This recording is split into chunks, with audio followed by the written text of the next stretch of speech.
A conference room on Space Station New Geneva felt cold despite the warm lighting. Ambassador Richard Kane sat at the long metal table, his hands folded as he watched the alien delegates file in through the main doors. 30 years of diplomatic service had taught him to read body language, even alien body language, and what he saw made his stomach tighten. Chancellor Vextar of the Zephyrian Empire entered first, his tall frame covered in blue-scaled skin that shimmered under the lights. His forearms moved with practiced arrogance as he took his seat at the head of the table.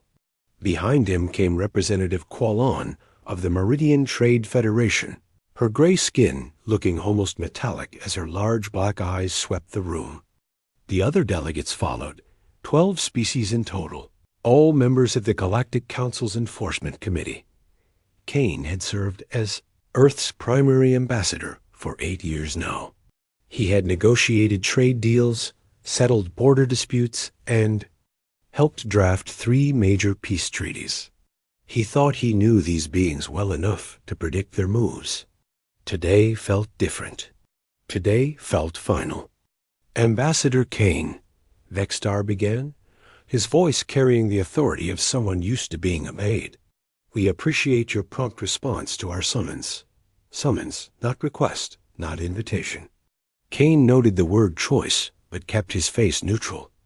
The United Earth government values open dialogue with the Council. He replied in the standard diplomatic tone he had perfected over decades. Quallon leaned forward, her thin fingers drumming on the table. Then you will appreciate the directness of our message today. The Council has reached a unanimous decision regarding humanity's place in galactic society. Kane felt something cold settle in his chest. Unanimous decisions from the Council were rare. They usually meant someone was about to lose everything they had worked for. Vextar activated a holographic display that filled the center of the table. It showed a map of human space, with bright red markers indicating Earth's 47 colony worlds. Humanity has expanded beyond acceptable limits, he said, gesturing at the display. Your species has claimed 17 systems in the past. 5 years alone. This aggressive expansion threatens the stability of established galactic orders. Those systems were unclaimed, Kane replied calmly. We followed all established protocols for colonization. We filed the proper claims with the Council and waited for approval before beginning settlement. Approval that was granted too freely, snapped Delegate Morthic of the Vorthan Republic. His insectoid features clicked as he spoke. The Council was overly generous in its assessment of human expansion rights. Kane translated that quickly. They had made a mistake in letting humans expand so fast, and now they wanted to fix it. At humanity's expense. What exactly is the Council proposing? Quallon touched her control pad, and the holographic display changed. Now it showed only Earth's solar system, with everything else faded to gray. Humanity will return control of all colonies beyond the Sol system to the Galactic Council for redistribution among member species. This process will begin immediately and be completed within 6 standard months. The words hit Kane like a physical blow. 47 worlds, hundreds of millions of human lives, decades of terraforming, construction, and settlement. They wanted it all handed over to alien control. Furthermore, Vextar continued, humanity's rapid population growth poses a long-term threat to galactic resources. Your species reproduces at nearly twice the rate of any Council member. This cannot continue. Kane's diplomatic training kept him seated, but inside he felt a rage building that he had not experienced since his early days as a junior negotiator. What are you suggesting? Genetic modification, Quallon said with the same tone she might use to discuss the weather. Human. Reproductive capability will be reduced by 60%. Human aggression levels will be modified to match galactic norms. The procedures are painless and will begin with the next generation. They wanted to change what made humans human. Kane's mind raced through the implications. Reduce human reproduction by 60%, and Earth's colonies would never recover. Their populations. Modify human aggression, and humanity would lose the drive that had taken them to the stars in the first place. These modifications are non-negotiable, Vextar added. They are based on extensive psychological profiles of human behavior. Your species shows concerning levels of territorial expansion, resource competition, and what your own scientists call pack bonding with non-human species. That last part almost made Kane laugh. Humanity's tendency to form friendships with alien species was now being listed as a character flaw. He thought of his own friendships with several of the beings in this room, relationships he had thought were genuine. Looking at their faces now, he realized how wrong he had been. Delegate Yershing of the Crystalline Convergence spoke up, her voice ringing like broken glass. The Council recognizes this may seem harsh, but humanity's unchecked growth threatens the careful balance we have maintained for 3,000 years. Your species has achieved in 50 years what most accomplish in 500. This acceleration cannot continue. Kane finally understood. This was not about territory or resources or population growth. This was about fear. The galaxy's established powers had looked at humanity's rapid rise and realized they might not be able to control it forever. So they were moving now, while they still could. The Council requires an answer within 72 hours, Vextar said. Compliance will result in humanity retaining junior membership status in galactic society. Non-compliance will force the Council to take more direct measures to ensure galactic stability. Military action. They were threatening war if humanity refused to voluntarily give up their colonies and submit to genetic modification. Kane looked around the table at faces he had thought belonged to allies, if not friends. He saw only cold calculation and barely hidden contempt. I see, Kane said quietly. He stood up slowly, straightening his jacket with the same care he had learned from his father, who had been a soldier before becoming a diplomat. I will convey the Council's terms to my government. Immediately. Excellent, Quillan said with satisfaction. We look forward to humanity's cooperation in this matter. Kane walked to the door, then stopped and turned back.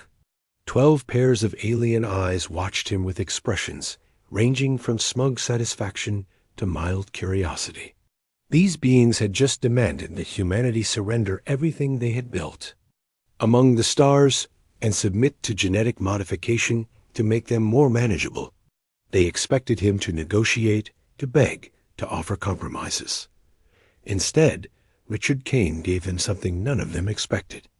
The United Earth government rejects your terms entirely, he said in the same calm voice he had used throughout the meeting.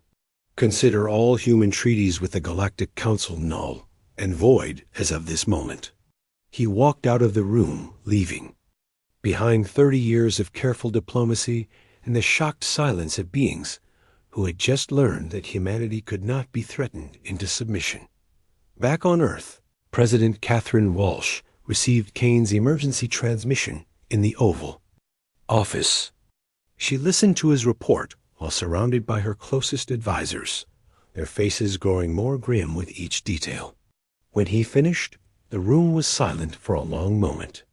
They want us to give up everything and let them change what makes us human, Secretary of Defense John Martinez said finally. That's not negotiation. That's surrender. They think we need them more than they need us, added Chief of Staff Lisa Johnson. They're about to learn how wrong they are. President Walsh stood up and walked to the window, looking out at the city beyond. Somewhere out there, on 47 worlds scattered across the galaxy, human families were living their lives, unaware that alien powers had just decided their fate. She thought of the children being born on New Harmony, the farmers on Greenfield, the miners on Titan's Rest. All of them were now considered expendable by the beings humanity had called allies. Contact all our diplomatic stations, she said without turning around. Send the recall order to every human citizen outside Seoul. System, we're coming home.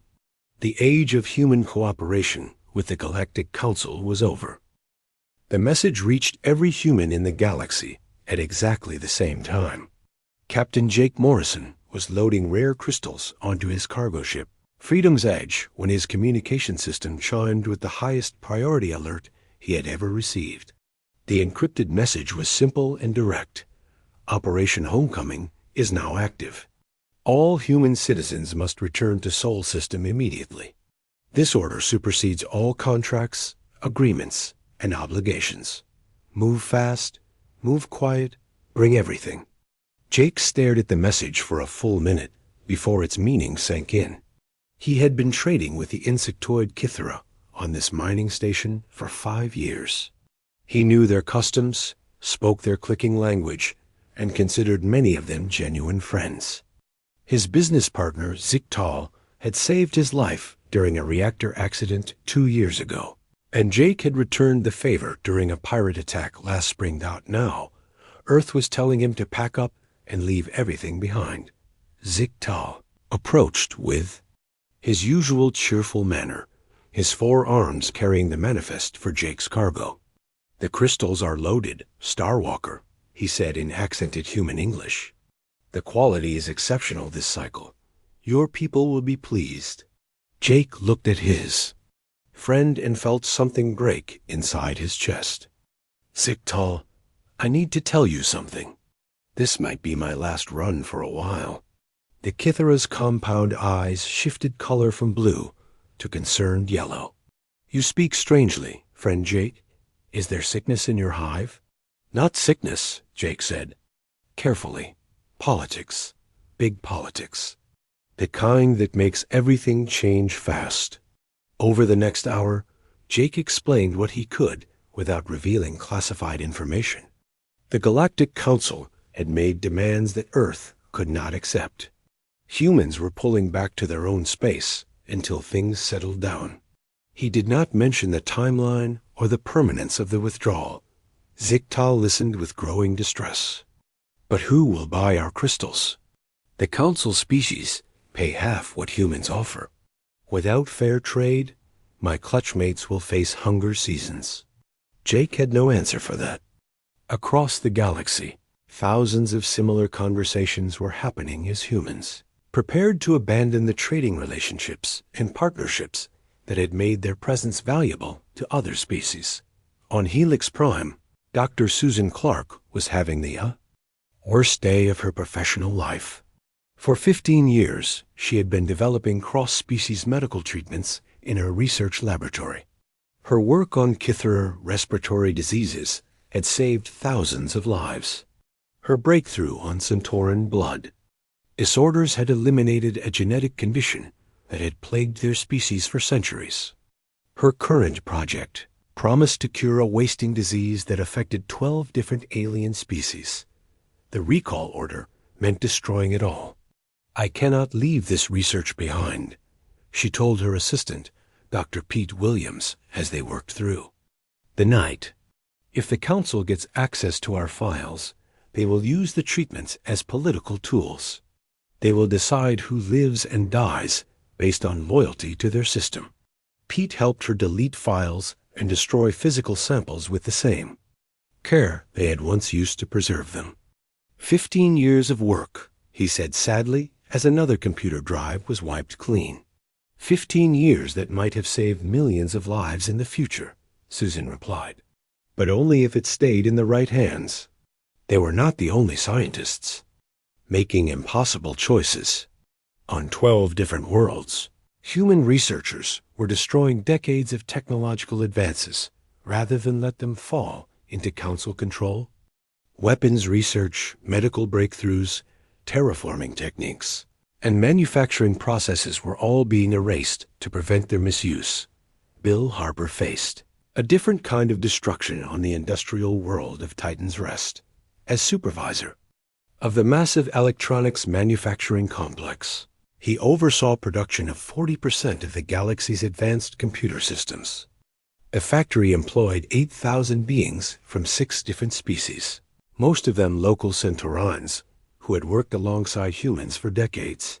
The recall order was clear. Take everything human designed and leave nothing functional behind. We are shutting down? Asked Veltar, his Centauran shift supervisor. Her blue skin had paled to almost white with shock. But the contracts run for 5 more years. The new expansion was approved last month. Bill looked at the production floor below, where hundreds of beings worked at stations designing and building technology that made galactic civilization possible. Not shutting down, he said carefully. Transferring operations back to human. Space. It is a ... strategic relocation. What of us? Veltar asked. Do we transfer as well? That was the question Bill had been dreading. The recall order applied only to human citizens. The alien workers who had become friends and colleagues over the years would be left behind to face whatever came next. The decision is not mine to make, he said, hating himself for the diplomatic answer. But I will make sure everyone receives full severance pay and job placement assistance. It was inadequate, and they both knew it. The Centaurans had built their local economy around the human factory. Without it, their world would face massive unemployment and economic collapse. Over the following days, the scale of the withdrawal became clear. Every human-operated business, research station, diplomatic post, and military outpost began systematic evacuation. The process was coordinated with military precision, but the emotional cost was devastating. Captain Lisa Stone of the diplomatic vessel New Frontier found herself evacuating the human embassy on Vorth Prime, homeworld of the Vorthan Republic. Ambassador Carl Davis had served there for 12 years, building relationships that had prevented 3 major conflicts and facilitated countless trade agreements. I am leaving behind friends who trusted me, Davis said as they loaded the last of the embassy files. Some of these beings risked their careers to work with humans. Now they will face political consequences for those relationships. The Vorthan foreign minister, Kexalon, arrived as they were sealing the building. His insectoid features showed deep distress. Ambassador Davis, surely there is room for negotiation. The withdrawal seems ... extreme. Davis looked at the being who had been his counterpart for over a decade. They had worked together to solve problems, prevent wars, and build prosperity for both their species. The Council's demands were extreme first, he said gently. Sometimes walking away is the only response that preserves dignity. The most difficult evacuations happened on worlds where humans had integrated deeply into local society. On New Berlin, a joint human-Kithera colony, families faced impossible choices. Humans married to Kithera had to decide whether to abandon their spouses or abandon their species.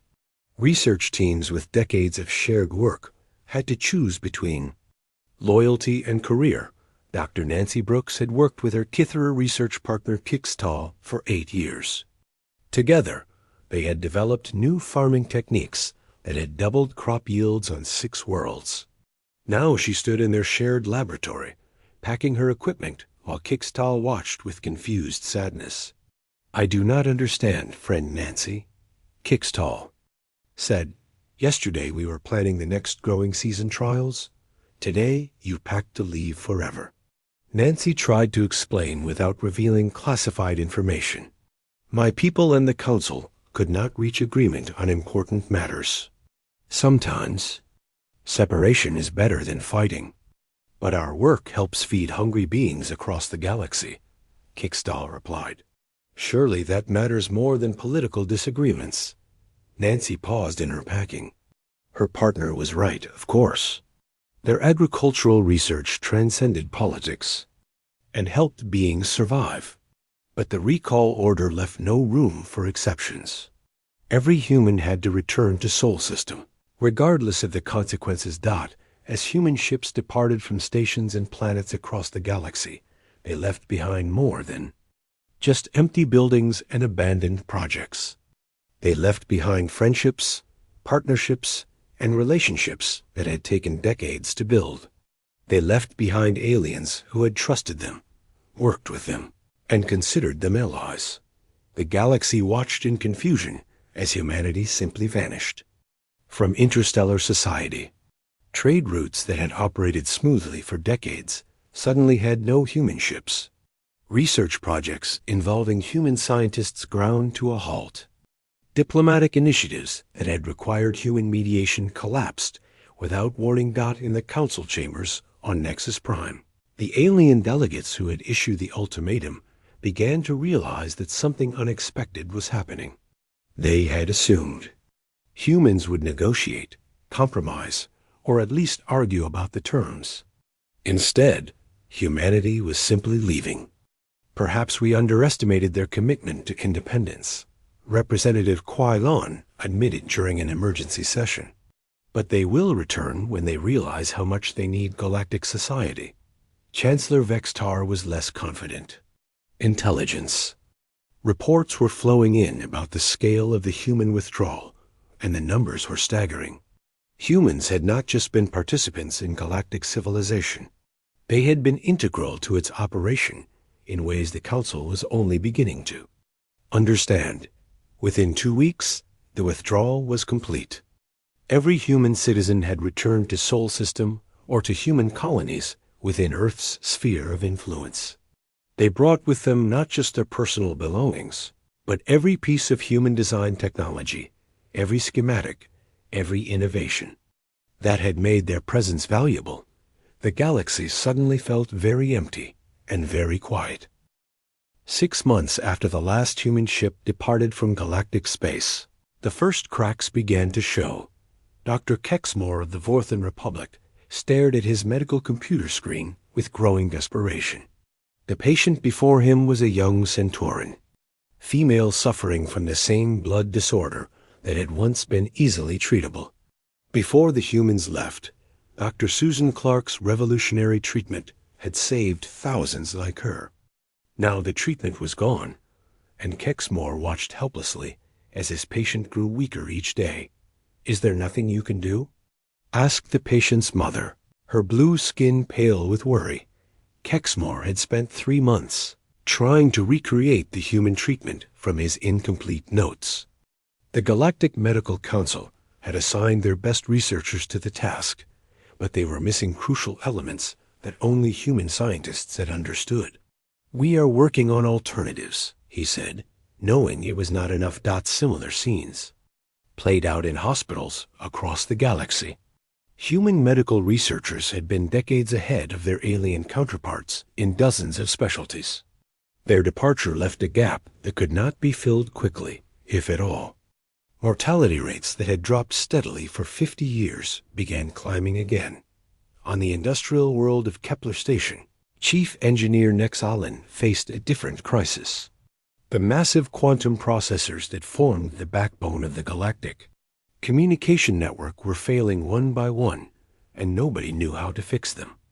The processors were human-designed, built with techniques that human engineers had never fully shared with their alien colleagues.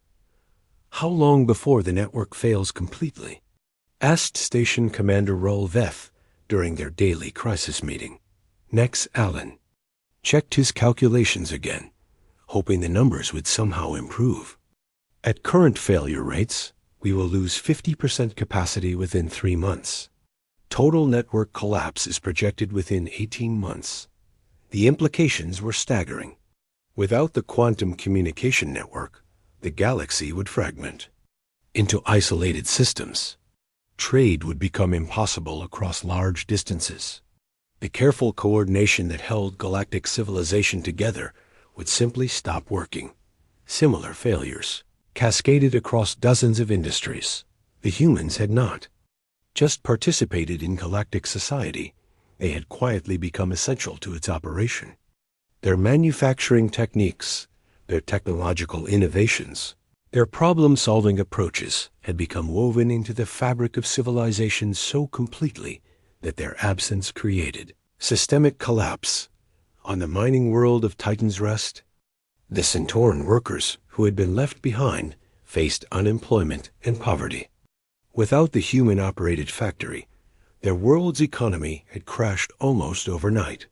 Veltar, the former shift supervisor, stood in the empty production facility and wondered how everything had gone wrong so quickly. The council promised that other species would take over human operations, said her colleague Morden as they walked through the silent factory floor. Where are they? Veltar had no answer. The council species that had demanded humanity's withdrawal were proving reluctant to fill the gaps left behind. Taking over human operations required investments of time, money, and expertise that none of them seemed willing to make. The Kithara faced even worse problems. Their entire economy had been built around trading rare crystals to human buyers, who paid fair prices and honored long-term contracts. With humanity gone, they were forced to sell to council species who paid half as much and frequently changed contract terms without warning. Zictal, Jake Morrison's former business partner, watched another shipment of crystals sell for prices that barely covered mining costs. His clutchmates faced the hunger seasons he had warned about, and there seemed to be no solution in sight. The Starwalkers spoke truth about big politics, he told his family as they rationed their food supplies. But they did not say we would suffer for council choices we had no part in making. The political consequences were just as severe as the economic ones. Without human peacekeepers and mediators, old conflicts began erupting across the galaxy. The humans had served as neutral parties in dozens of disputes, their relative newcomer status making them acceptable to all sides. With that neutrality gone, ancient grudges resurfaced with deadly consequences. The Zephyrian Empire found itself fighting 3 separate border wars simultaneously. For centuries, human diplomats had helped manage their expansionist tendencies through careful negotiation and compromise. Without that moderating influence, the Zephyrians reverted to their traditional solution for territorial disputes: military conquest. Admiral Kevter of the Zephyrian Third Fleet discovered the limitations of that approach during the Battle of Veii. Proxima Drift, his forces stretched thin across multiple fronts, suffered their first major defeat in 300 years against the Korthik Empire. The Korthiks had been contained by human-mediated treaties for decades, but those agreements died with humanity's withdrawal. How did we become so dependent on human mediation? Kevtar asked his staff officers after the devastating defeat. We are Zephyrians. We conquered half the galaxy before humans even discovered fire. His chief of staff, a veteran of numerous campaigns, provided an uncomfortable answer. We conquered through superior military technology and ruthless determination. The humans taught us to win through negotiation and compromise instead. Perhaps we have forgotten our old skills, but the galaxy has not forgotten how to fight us. The Meridian Trade Federation faced similar problems. Their complex trade networks had relied heavily on human logistical expertise and neutral arbitration. Without human mediators, trade disputes escalated into economic warfare. Member worlds began withdrawing from Federation agreements, seeking better deals elsewhere. Representative Quilon found herself presiding over the collapse of trade relationships that had taken centuries to build. Emergency Federation meetings devolved into shouting matches as member species blamed each other for the economic crisis. The humans were just one species among many, she insisted during a heated session. Their departure cannot justify this level of systemic failure. But the data told a different story. Human involvement in Federation trade had grown from 5% to 40% over 5 decades. They had not conquered the market through force or manipulation, but through consistent reliability, fair dealing, and innovative solutions to complex problems. Their absence revealed how thoroughly they had become integrated into the foundation of galactic commerce. The most shocking revelations came from the Council's own intelligence services.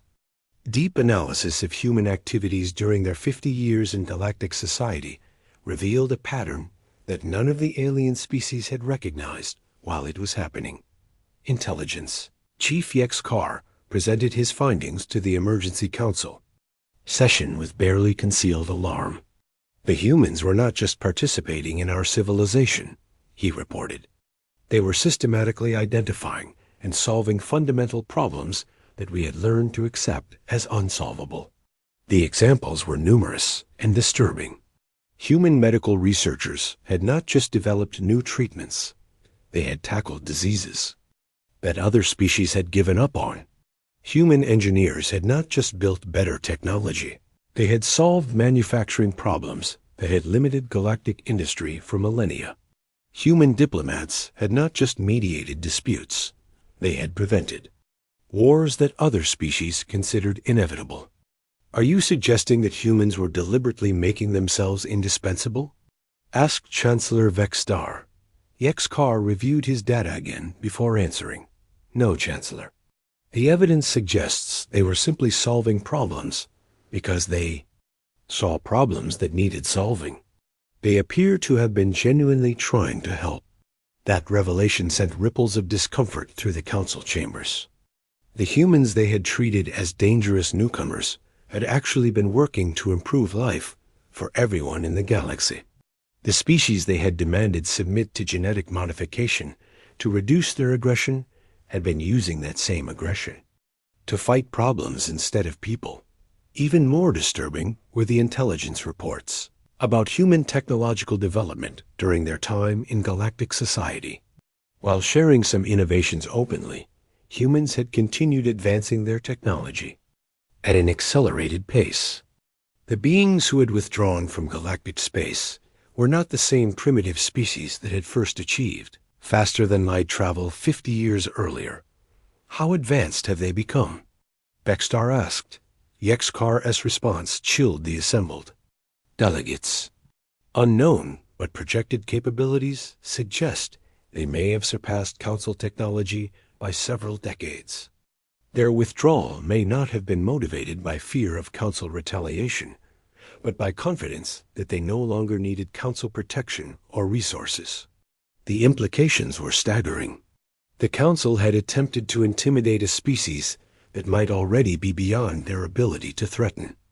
They had demanded submission from beings who were capable of independence in ways the galaxy had never seen. As reports continued flowing in about cascading failures across every sector of galactic society, the truth became impossible to deny. Humanity had not been a dependent member of galactic civilization, begging for acceptance and protection. They had been the glue holding an increasingly fragile system together. Now that glue was gone, and the galaxy was falling apart. 1 year after humanity's withdrawal, Chancellor Vexstar stood before the Emergency Assembly of the Galactic Council with the weight of a crumbling civilization on his shoulders. The grand chamber that had once hosted dignified debates between proud species now echoed with desperate arguments and barely contained panic. Half the member worlds were dealing with economic collapse, medical crises, or open warfare that had erupted without human mediation.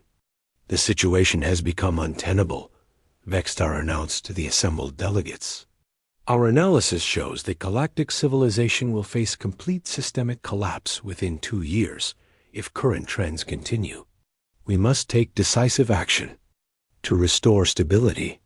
Representative Qualon of the Meridian Federation leaned forward in her seat.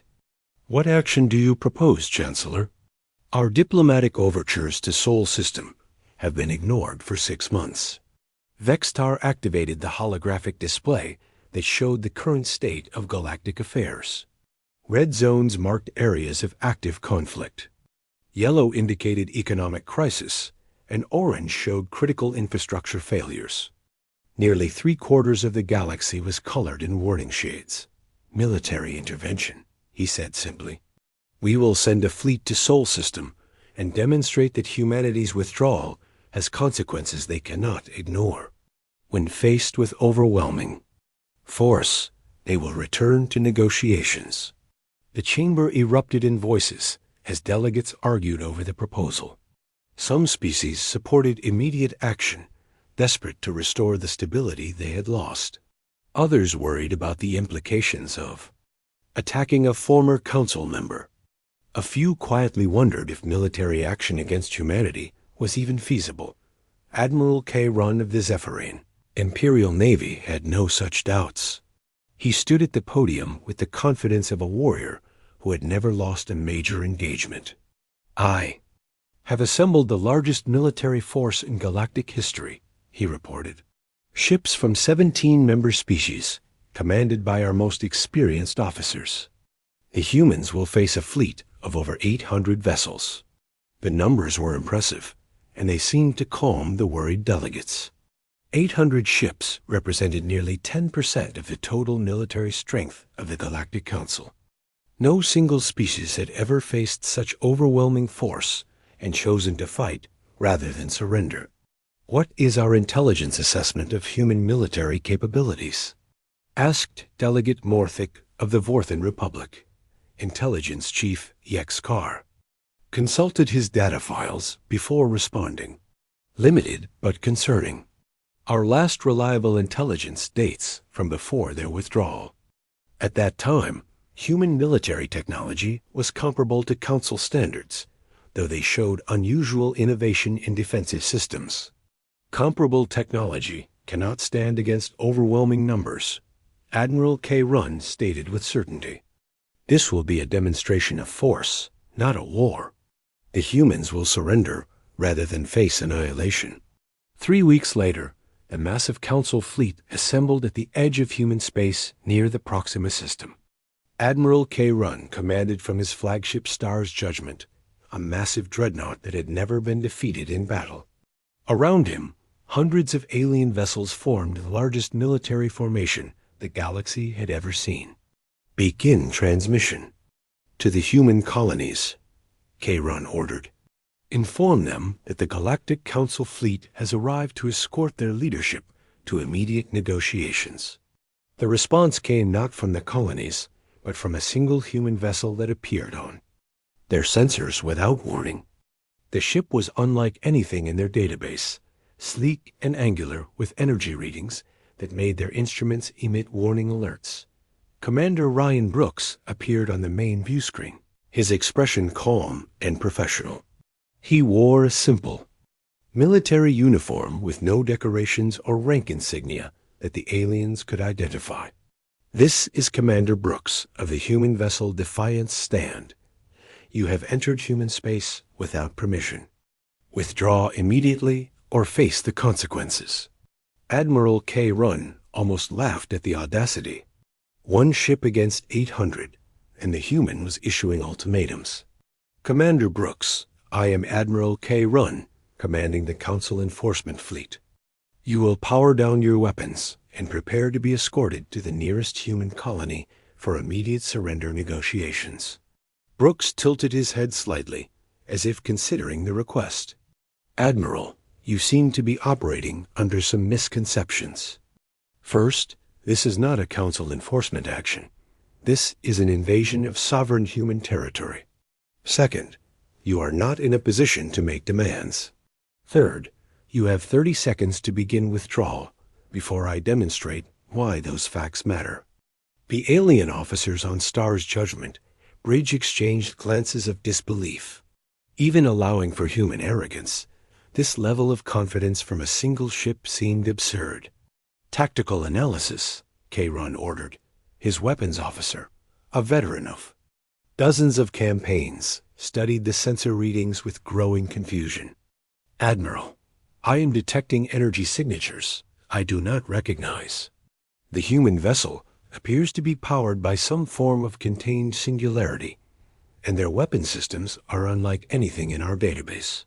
"1 ship?" Chiron repeated. "1 ship against 800. Begin the attack." What happened next would be studied by military historians for generations, though few would believe the initial reports. The human vessel Defiance Stand moved in ways that seemed to violate basic physics, accelerating to impossible speeds while executing turns that should have destroyed any crew inside. Its weapons reached across space and selectively disabled Council ships with surgical precision. The first wave of attacking vessels found there.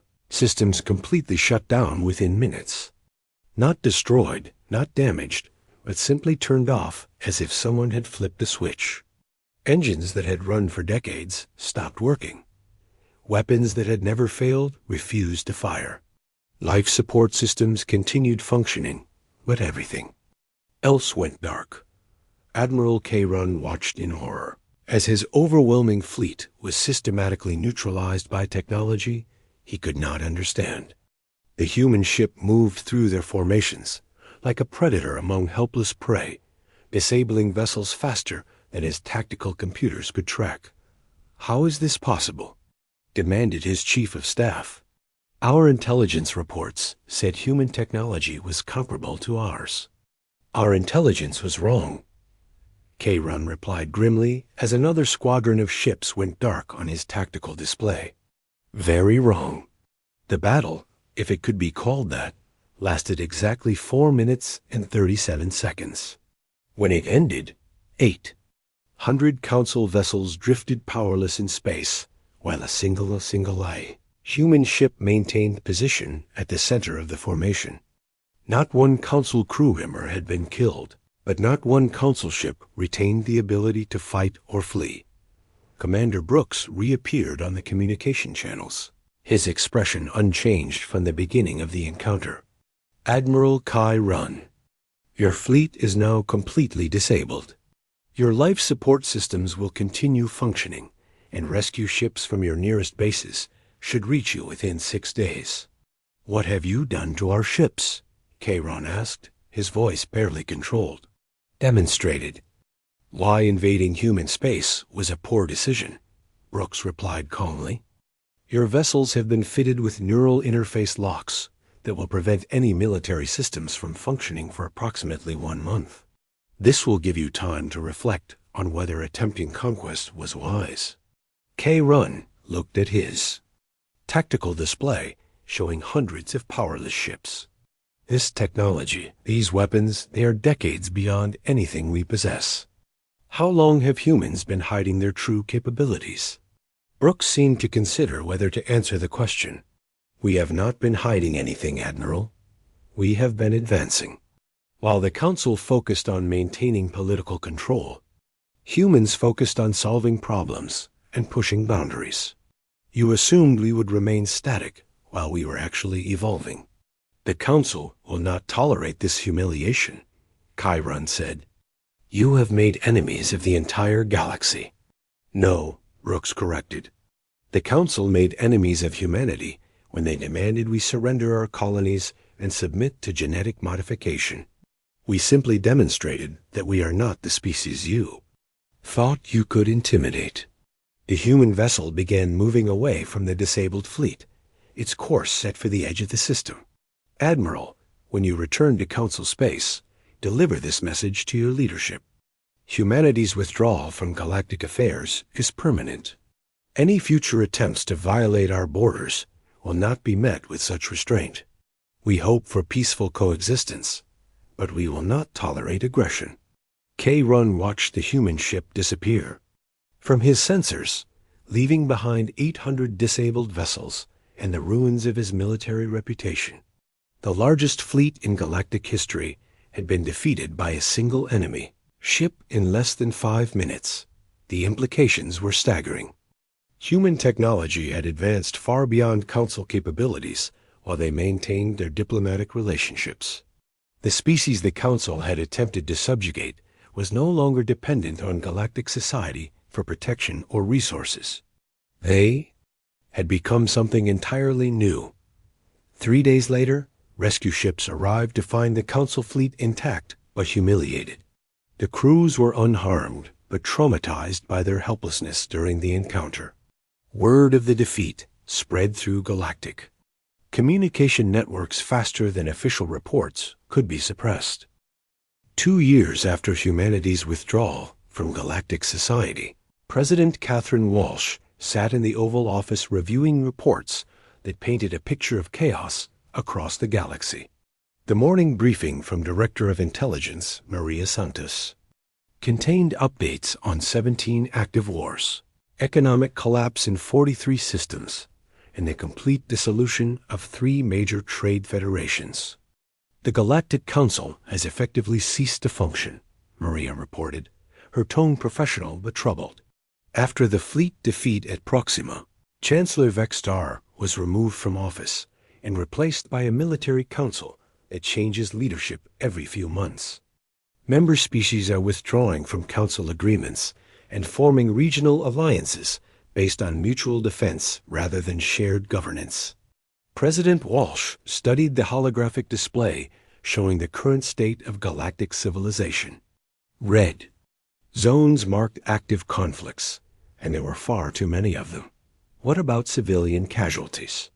Estimated in the hundreds of millions, Maria replied grimly. Without human medical assistance and peacekeeping forces, old conflicts have erupted with unprecedented violence. The Zephyrian Empire is fighting on 7 fronts simultaneously. The Meridian Federation has split into 4 competing factions. At least 12 smaller species face potential extinction as larger powers carve up their territories. The weight of those numbers settled heavily on Walsh's shoulders. Humanity's withdrawal had been necessary to preserve their independence and dignity, but the consequences for the galaxy had been more severe than anyone anticipated. She thought of the alien friends and colleagues who had been caught in the chaos, beings who had done nothing wrong except trust that galactic civilization would protect them. Secretary of Colonial Affairs Richard Kane entered the office carrying a tablet full of communication requests. The former ambassador looked older than his years, worn down by the moral complexity of their situation. Madam President, we have received over 3,000 requests for assistance in the past month alone. Direct appeals from species facing genocide, medical crisis, and economic collapse. And our response remains the same? Walsh asked, though she already knew the answer. No direct intervention in council space, Kane confirmed. We cannot risk being drawn back into the political system that demanded our submission. But the human cost of maintaining that position grows heavier each day. The morning briefing was interrupted by an urgent communication from Captain Jake Morrison, who had been conducting reconnaissance missions along the border between human and former council space. His face appeared on the secure video link with obvious excitement. Madam President, I am receiving a transmission from an unexpected source. My former trading partner, Zik Tile of the Kithera, has managed to send a message through unofficial channels. He claims to represent something called the Free Worlds Alliance. Walsh exchanged glances with her advisors. Put him through, Captain. The insectoid face that appeared on screen showed obvious signs of stress, but Zik Tile's compound eyes brightened when he saw familiar human faces. Starwalkers, he said in his clicking accent. My people hoped you had not forgotten us entirely. We could never forget our friends, Walsh replied carefully. But our situation remains complicated.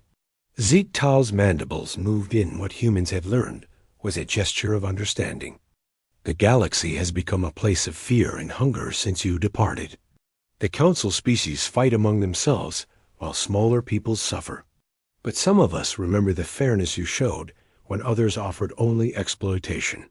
He transmitted a data packet that Maria quickly analyzed. The information showed a remarkable development. 23 species had formed an alliance based on principles of mutual respect, fair trade, and peaceful cooperation. All of them were smaller species that had been marginalized by council politics, but had prospered through relationships with humanity. We call ourselves the Free Worlds Alliance, Ziktal continued. We seek to preserve the values you taught us, even without your presence.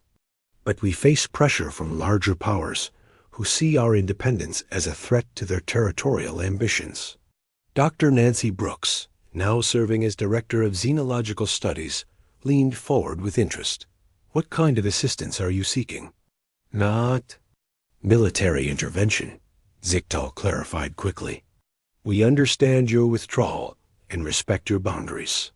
But perhaps trade relationships, medical assistance, technological guidance. The same cooperative partnerships we enjoyed before politics destroyed everything." President Walsh found herself facing the decision she had been avoiding for 2 years. Complete isolation protected humanity's independence, but abandoned beings who had genuinely embraced human values. Unlimited intervention would draw them back into the galactic conflicts they had escaped. But perhaps there was a middle path. "Captain Morrison," she said after a long pause, "how would you assess the sincerity of this alliance?" Morrison's response was immediate and certain. "Madam President, I have known Ziktal for 7 years. He saved my life once, and I returned the favor. If he says these species are committed to peaceful cooperation, I believe him completely." Secretary Kane studied the Alliance data with growing interest. The member species include many of our most reliable former partners. The Kithra, the Vorth mining colonies, the Centauran agricultural worlds, and several others who consistently honored their agreements with human businesses. Director Santos added her analysis. "Intelligence indicates that these species have maintained stable governments and peaceful relationships despite the chaos around them. They appear to be genuinely attempting to preserve the cooperative model they learned from human interaction." President Walsh made her decision with the weight of history on her shoulders. "Dr. Brooks, prepare a comprehensive assessment of selective re-engagement possibilities. Captain Morrison, establish secure communication channels with Alliance representatives. Secretary Kane, draft what we will call the New Horizon Protocol." Over the following weeks, humanity's leadership developed a revolutionary approach to galactic relations. Rather than rejecting all contact or attempting to restore the old council system, they would engage selectively with species that demonstrated genuine commitment to peaceful cooperation and mutual respect. The New Horizon Protocol established clear criteria for human re-engagement. Species seeking relationships with humanity would need to maintain peaceful governance, honor trade agreements, respect the sovereignty of other species, and demonstrate commitment to cooperative problem-solving rather than political dominance. Most importantly, any species seeking human assistance would need to prove their worthiness through actions rather than promises. The days of automatic council membership granting access to human cooperation were over forever. The announcement of the New Horizon Protocol sent shockwaves through what remained of galactic civilization. Species across the galaxy began examining their own policies and relationships, realizing that access to human friendship and technology now required meeting human standards of behavior. The Free Worlds Alliance became the first group to receive formal recognition under the new protocol. Captain Morrison returned to Kithra space aboard the diplomatic vessel New Frontier, carrying medical supplies, agricultural technology, and trade agreements that would help the Alliance worlds rebuild their economies.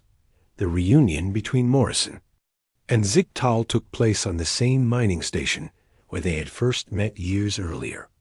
The Kithra's gratitude was obvious as human ships docked with much-needed supplies and technical assistance. "You did not abandon us entirely," Ziktal said as they watched human technicians help repair mining equipment that had been failing. Without maintenance, the Star Walkers return, but as choosers rather than followers. Morrison nodded as he surveyed the station. "The galaxy taught us that cooperation is a gift, not an obligation. Gifts should only be given to those who value them." The implementation of selective re-engagement created a new dynamic in galactic affairs. Species that had taken human cooperation for granted during the Council era found themselves excluded from the new relationships. Meanwhile, smaller species that had been marginalized by Council politics discovered opportunities for prosperity through human partnership. The Zephyrian Empire, still fighting multiple wars with depleted resources, attempted to negotiate directly with Earth for assistance. Their ambassador was politely informed that military aggressors did not qualify for human cooperation under any circumstances. The Meridian Trade Federation, fragmented and economically collapsing, offered massive concessions in exchange for restored trading relationships. They were told that stability and reliability were prerequisites for human trust, and they currently possessed neither. Meanwhile, the Free Worlds Alliance grew steadily as more species chose cooperation over conquest. The Alliance worlds became beacons of stability in an increasingly chaotic galaxy, their prosperity standing in stark contrast to the violence and economic collapse of former Council Space. President Walsh addressed the joint session of Congress 2 years after implementing the New Horizon Protocol, reflecting on humanity's transformation from galactic supplicants to selective partners.